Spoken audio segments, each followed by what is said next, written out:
Bonjour et bienvenue dans la présentation de notre nouveau catalogue de la bibliothèque des livres une fille. Ce mois-ci, nous vous présentons un large panel de nouveautés. J'espère que vous trouverez votre bonheur. Non, trêve de plaisanterie. Nous faisons le book haul de cette jolie petite pile. Voilà. Allez, on commence tout de suite.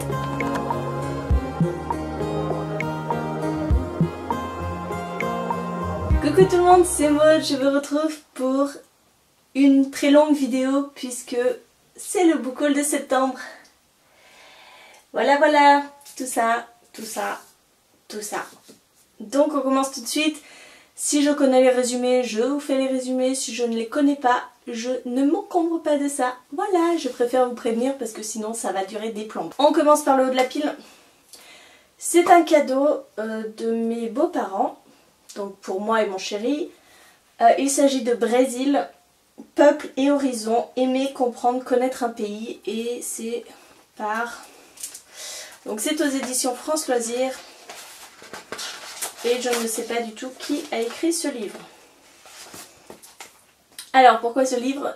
C'est parce qu'en mars prochain, nous allons nous envoler pour cette destination. Donc je pense que c'était histoire qu'on connaisse un petit peu mieux le pays avant d'y aller. Donc voilà, c'est un livre avec des photos et pour la plupart l'historique du pays et tout ce qu'il y a à savoir pour mieux le connaître. Alors ici on passe au prêt. Je me suis fait prêter The Air Ibrisses de Brittany C. Cherry aux éditions Hugo Roman dans leur collection New Romance. C'était le fameux livre que j'ai offert à ma copine Laurence. Donc qui l'a lu, qui l'a adoré et qui me l'a prêté. Oui, je fais des cadeaux qui peuvent m'être utiles aussi. Donc ici je crois que c'est une histoire d'amour entre deux personnes qui ont eu pas mal de malheurs dans leur vie. Je crois qu'ils ont perdu leur conjoint, peut-être des enfants, je ne sais pas. Je ne veux pas en savoir plus, mais bon, une petite histoire d'amour roman quoi, tout simplement. On m'a aussi prêté Muchachas de Catherine Pancol, donc c'est le premier tome. Et ici nous sommes aux éditions, et bien c'est Le Club, le concurrent direct de France Loisirs. Il est encore sous blister, je ne l'ai pas entamé. J'avais très envie de découvrir cette saga parce que j'avais beaucoup aimé sa première saga, donc Les yeux jaunes des crocodiles, La valse lente des tortues. Les écureuils de Central Park sont tristes le lundi. C'est le lundi. Voilà, Catherine Pancol, c'est une auteure que j'ai découverte avec cette saga-là, donc pourquoi pas entamer la deuxième. Alors, dans les prêts, Adeline, une copine à moi, m'a prêté L'homme qui voulait être heureux de Laurent Gounel aux éditions Pocket. Ici, c'est un petit livre de développement personnel où nous suivons un touriste en vacances à Bali qui, une semaine avant son départ, se décide à aller consulter une sorte de... on va pas dire gourou, non, on va pas dire gourou, on va dire... va consulter un vieil homme qui a la réputation d'être d'une sagesse infinie. Et donc, contre toute attente, le gourou lui dit... Pourquoi je dis le gourou? Je sais pas... Contre toute attente, l'homme sage va lui dire qu'il se porte très bien physiquement, sauf qu'il n'est pas heureux. Donc va partir de là une quête pour définir ce qu'est être heureux pour cet homme-là et en tirer des enseignements. Ce livre aussi est déjà lu, en même temps il est tout petit, il fait 160 pages. Donc mon avis dans je ne sais pas combien de vidéos parce que je suis très à la bourre pour les points lecture. Bon, on passe au gain de concours. Si vous avez vu mes unboxings, vous savez déjà quel livre je vais vous présenter. Donc j'ai gagné grâce à Sun & Books The Memory Book de Lara Avery aux éditions Lumen. Ici nous suivons une jeune fille qui, si je ne dis pas de bêtises, a une maladie assez rare qui va commencer à lui voler ses souvenirs. Donc pour continuer à se rappeler, elle va écrire une sorte de journal intime, un memory book. Encore un gain concours avec Wallbanger de Alice Clayton aux éditions J'ai lu dans leur format semi-poche. Ici c'est une histoire assez cocasse je pense et qui va être assez drôle à lire je pense vraiment. Nous suivons Caroline qui vient d'emménager dans un appartement je ne sais plus où à San Francisco. Sauf que dès la première nuit, elle est assez perturbée par son voisin qui fait des bruits assez étranges durant ses ébats sexuels. Donc elle va aller voir ce voisin pour lui dire de se calmer un petit peu et que ça la dérange. Et voilà, c'est je pense une histoire d'amour qui va naître entre eux, même si voilà le point de départ est assez cocasse puisque ce voisin, elle l'a appelé Wallbanger, le cogneur de mur, parce qu'il est très bruyant. Bon, on va passer à mes achats. Oui, tout ça c'est mes achats. Il y a du neuf, il y a de l'occasion. Donc on commence par l'occasion avec Les Éveilleurs, le tome 1, Salicande de Pauline Alphen aux éditions Le Livre de Poche. J'ai acheté ce livre dans le cadre du club de lecture de Patatras, donc The Pata Club.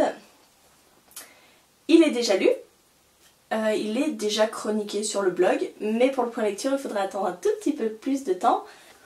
Donc j'avais acheté Les Éveilleurs, je suis allée faire un tour sur la boutique du même vendeur et forcément j'ai acheté autre chose.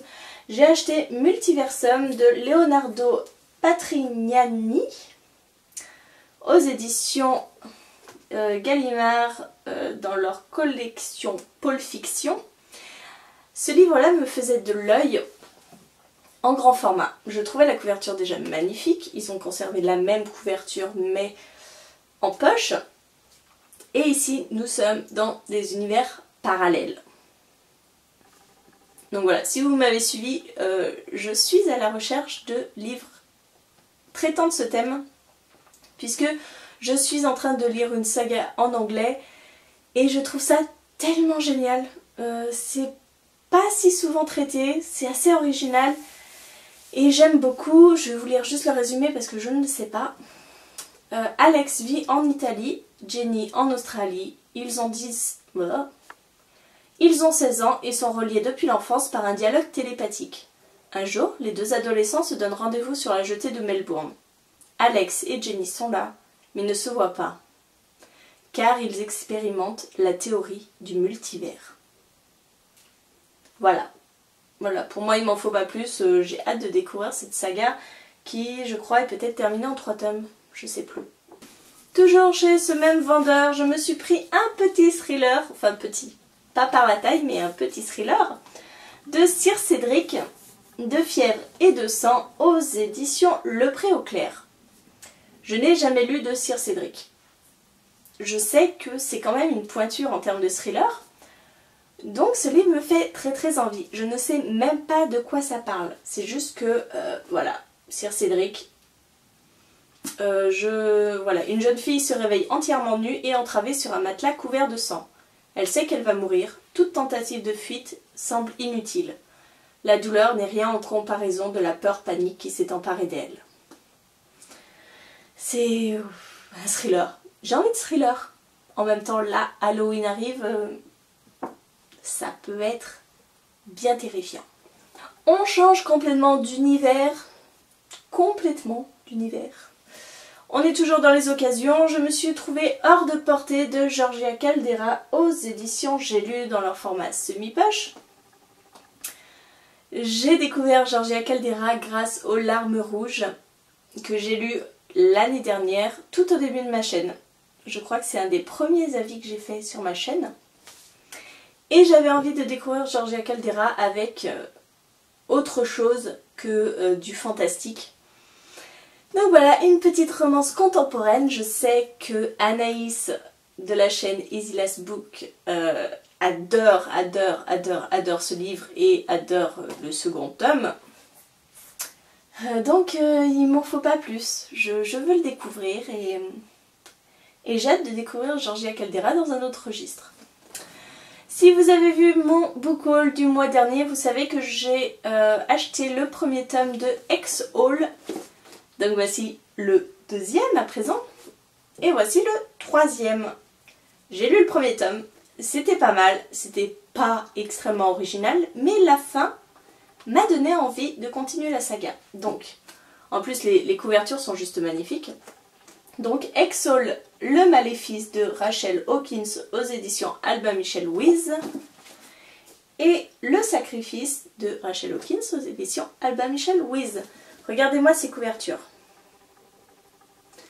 Je suis superficielle, mais je les trouve magnifiques. Même le dos dans la bibliothèque, c'est juste une tuerie. Donc je vais continuer cette saga où nous retrouvons une sorcière qui est envoyée à X-Haul, une sorte de pensionnat où se côtoient des vampires, des métamorphes, des sorcières. Et en fait c'est une sorte de punition d'aller là-bas, puisque ce sont des gens qui ont fait des choses qu'ils n'auraient pas dû faire.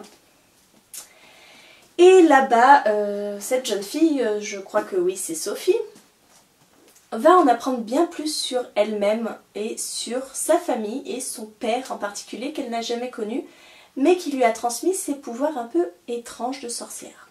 Bon, maintenant nous allons passer aux achats neufs.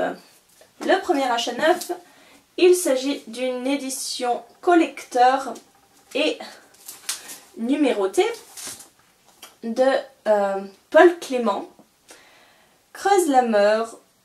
Et bien c'est de l'autopublication, donc il n'y a pas d'éditeur. Paul Clément, c'est l'auteur des Décharnés que j'avais lu en lecture commune lors du club des zombies lecteurs anonymes.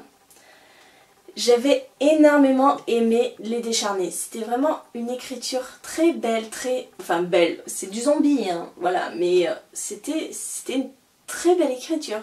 Franchement, je fais confiance à Paul Clément pour me sortir une histoire plutôt sympa, parce que si vous voulez, dans ce livre-ci, je vais vous lire la phrase derrière. Je pense que il n'y a pas mieux. Que feriez-vous si chaque nuit une fosse était creusée dans votre jardin? Vous la rebouchez, une nouvelle vous y attend le lendemain. Vous interrogez les autorités, nul ne vous répond. Voilà, donc c'est une version collector, c'est en hardback. J'ai eu droit même à une petite dédicace avec un marque-page. Donc voilà, si vous voulez cette édition-là en particulier, il faut aller sur le site de l'auteur. Sinon, une version normale est disponible sur Amazon et aussi en version e-book. Donc je ne peux pas vous dire ce que ça vaut, mais si c'est dans le même acabit que les Décharnés, je pense que ça vaut vraiment la peine et en plus cette version-là est illustrée. Voilà, je suis hyper heureuse de mon achat, j'aime déjà ce livre avant de l'avoir lu. Le week-end du 17 ou 18 septembre, je suis allée au Salon du Vampire qui se déroulait à Lyon. Et je dois dire que c'était un tout petit salon. Je voulais vous faire un vlog, mais franchement ça valait pas vraiment le coup. Et je suis repartie avec un petit peu beaucoup de livres. Non, pas énormément, je suis repartie avec 5 livres. Alors, dont 3 d'une même saga, une trilogie. Et il s'agit de Côté Face de Anne Denier aux éditions Rebelle. Donc voilà. Là, on a le premier tome. Regardez la couverture. Rien que ça m'a attiré l'œil sur le stand. C'était... Je suis faible. Le tome 2, Noces de lune. Et le tome 3, Petite Rose. Donc ça, c'est aux éditions Rebelle dans leur collection Chimère. Et je dois vous avouer que je ne sais pas du tout de quoi ça parle. Et même le résumé derrière ne peut même pas m'aider. Bon, par contre, j'ai le premier dans un autre format que les autres, mais en même temps, j'ai acheté les 2 autres, celui-là était offert. Voilà, bon, ça va faire un petit peu de tâche dans la bibliothèque, mais bon, voilà, hein, au lieu de payer 18 €, non, 14, 15, 19, ouais. Au lieu de payer 19 €, je l'ai payé 0. Donc je vais pas m'en plaindre. Aux Saveurs du Vampire, je savais que les éditions du Chat Noir allaient être présents. Et je savais que ces livres allaient être présents. Et j'ai longtemps hésité. Très très longtemps hésité. Parce que c'est un budget, mais en même temps, quand on voit ces livres, moi j'ai pas pu résister, j'ai pas pu. Donc je me suis pris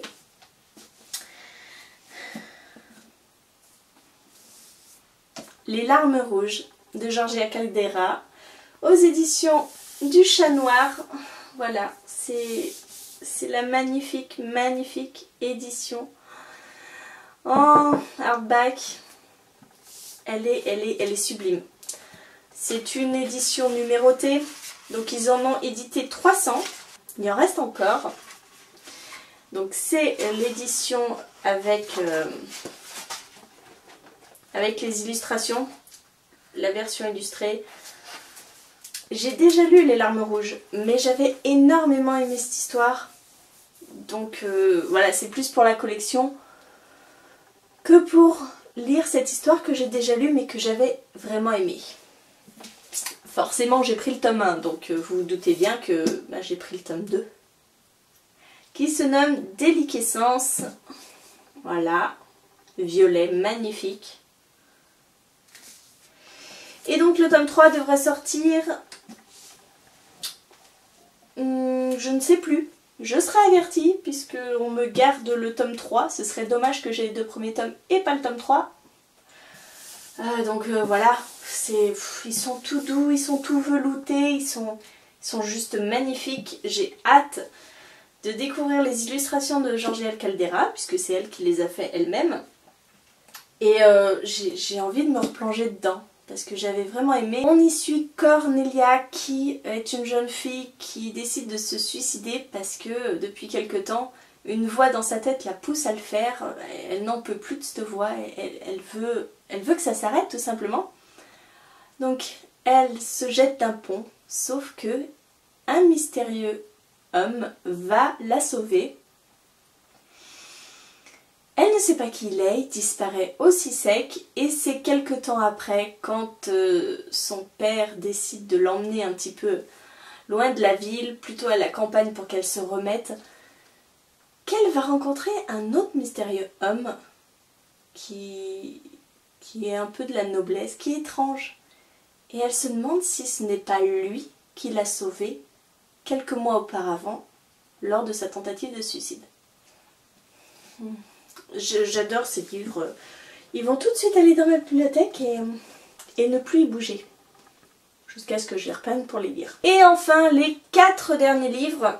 Bon, vous n'y passerez pas à côté. Forcément, j'ai acheté Harry Potter and the Cursed Child, avec mon magnifique accent.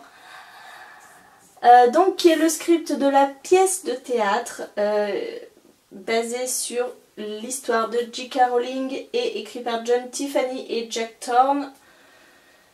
Voilà, hein, je l'ai pris en anglais. Parce que le livre est quand même juste splendide. Je ne résiste pas face à des magnifiques livres. En plus, il sera moins cher que sa sortie française. Le niveau est très accessible, vraiment. Je l'ai lu sans difficulté. Voilà, vous l'aurez dans un prochain point lecture. Je ne vous fais pas l'affront de vous expliquer ce qu'est l'histoire. Non, quand même. Et les 3 prochains livres, ce sont 3 livres d'une même saga. Il s'agit de La Boutique Vif Argent de P.D. Baccalario aux éditions Gallimard Jeunesse. Si vous suivez Patatras, si vous suivez Pikiti Bookin, vous connaissez ces livres. C'est vraiment de la jeunesse, mais vous savez que j'aime les beaux livres, donc c'est du hardback. Les livres sont juste magnifiques aussi. L'histoire a l'air vraiment pas mal. Donc j'ai craqué. Je suis faible. Donc ça c'est le tome 1. J'ai aussi pris le tome 2 qui est tout aussi beau. En bleu. Voilà.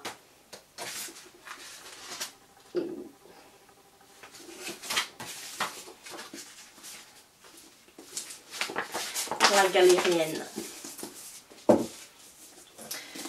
Et le tome 3, qui cette fois n'est pas bleu, mais vert. Voilà, je sais que c'est vraiment très jeunesse, mais je pense que, ayant une fille maintenant, je pourrais largement lui faire lire des livres parce que j'aurai de la jeunesse. C'est pas avant quelques années, hein, on est d'accord, mais ces livres me faisaient très envie déjà de par le travail éditorial fait dessus. Je crois que c'est une boutique qui rassemble pas mal d'objets magiques et ces objets magiques vont forcément nous faire voyager dans pas mal d'univers et un univers complètement fantastique. Et ça me suffit, je n'ai pas besoin d'en savoir plus.